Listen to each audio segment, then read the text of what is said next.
I think he dropped a text.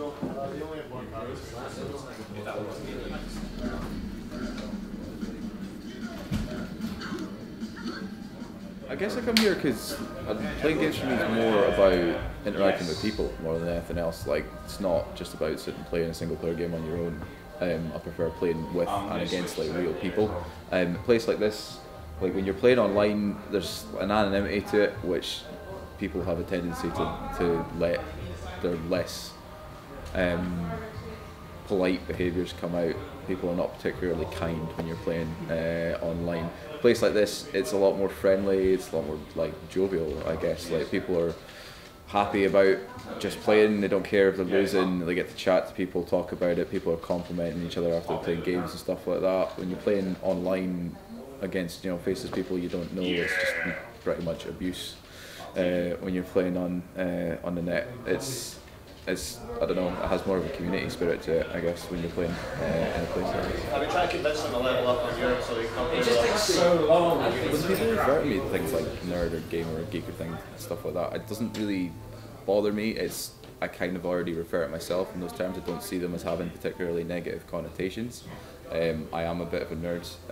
I can, get lost in something quite easily. I'm quite obsessive about little things.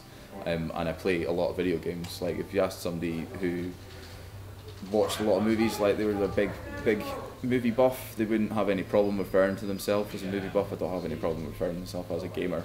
Like, I'm into lots of geeky things. My pastimes are quite geeky, so I don't have an issue with being referred to as like a geek or a nerd or anything like that. I don't see it as being particularly derogatory. Look, I can go faster! Look! I'm on fire! I don't know whether the competitive gaming has really had much of an impact on the way I play like games normally. I quite like watching a few different competitive games, like Counter-Strike, League of Legends, which is like a huge online game, especially in the competitive scene. It doesn't, I suppose it encourages people to play more. You get a lot more people playing the game on a regular basis as a result of the buzz around the competitive scene, but it doesn't have much of an effect on you kind of playing it from day to day, I don't think. Aspect that drew me into the industry would be probably the social aspect of it, like meeting new people, having a lot of fun. I think 9 times out of 10 it's not about the game you're playing, it's more about who you're playing it with and just having a bit of fun with it, really. It's definitely developed me more as a gamer. I don't know whether that's a good thing or a bad thing. I'm probably worse than I was when I started working here.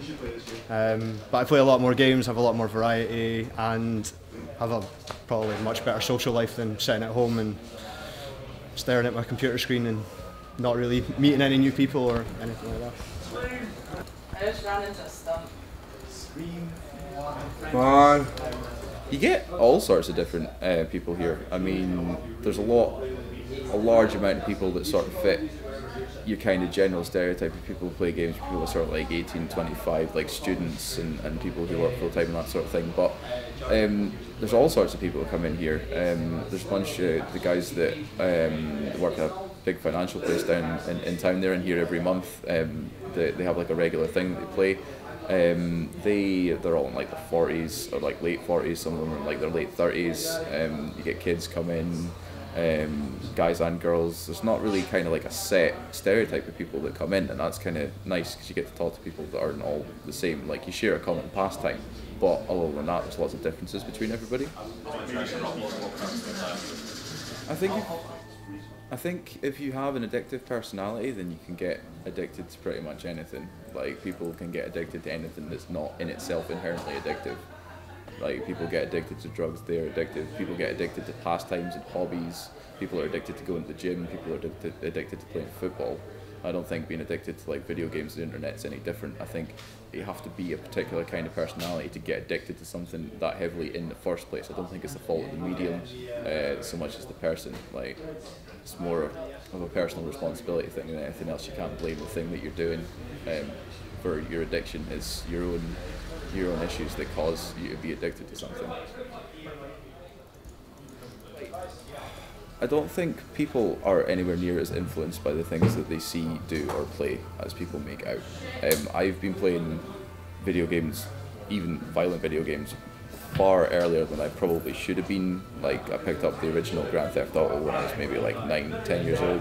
I've been playing video games from one kind of another for close to like 20 years at this point, and at no point in my life have I ever shot anybody, robbed anybody, like, or anything in order to feed like my habit of playing games. If I can't afford to buy a game, I can't afford to buy it. I just have to deal with it.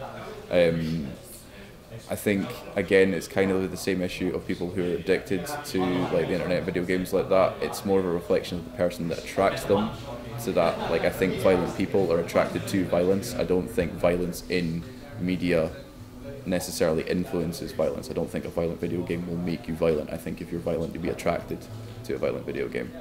I mean, nobody plays a football game and suddenly gains an interest in football. They play football games because they like football. I think it's the exact same concept of that. If you're interested or you're somewhat drawn to the concept of violence, then you'll be drawn to violent video games. Not all video games are violent. Like, nobody plays Tetris and then runs around trying to fit cardboard boxes into blocks. I mean, you can't just take that one genre and blame that having an influence. If one of them, like one genre has an influence on the way people behave, then surely they all do. That's all. That's all. I started Twitch because I'd grown up, well, two reasons really. One of the reasons was I grew up overseas, and these sort of centres are very, very popular in Asia and sort of Central America and stuff. Like, you see them in every mall, every supermarket. They have a real arcade culture. You don't really get that in Britain. And the second reason I started Twitch was because I had the opportunity to help set one in before. Coming out of university, one of the first jobs I had was to do one of these, and I really saw when the economy had a bit of a crash, I thought, well, this is a good opportunity to start your own business. Edinburgh's a good city for, so it's got a lot of tourists, it's got a lot of students, it's got a lot of, there's not a lot of things to do in a city like Edinburgh that don't involve sort of drinking and eating, and you know, if you want to just go out and relax or hang out with your friends, it's the cinema, and there's not a lot of other things. And I thought, well, this would be a nice little niche to have a go at. And as I said, having done one before, I kind of knew what the numbers and the financial situation would be, which is a great advantage when you're starting a business. Is they're running up, but then they duck, and they're still going the same. I thought about that. That's the issue you have. I'll start dealing with it tomorrow. As a gamer, when you're at home, it's you in your room, even if you've got voice over the internet from Skype or TeamSpeak or any other kind of voice over IP program. It's brilliant, you can talk to people, but there's nothing quite like being in a zombie survival game with everyone in the room, and then suddenly this tank zombie comes out of nowhere and everyone's like, tank, tank! You're looking around, there's people screaming. It's the most amazing feeling, and that has not dimmed at all in the last 7 years since I've started this sort of gaming. And it just feels amazing. Yeah, take it easy. Have a good night, guys. I suppose in a way, like, that's why I would call myself anyway. So it's not. I don't really find myself. I don't feel it is a negative way to call myself a geek or a nerd.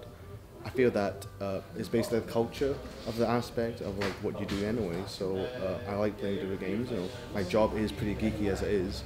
So no, I don't find it that negative at all. Well, I feel that if you were to come here, if you were to go to a gaming center, you must have been a gamer to begin with. You're not going to find this off and just.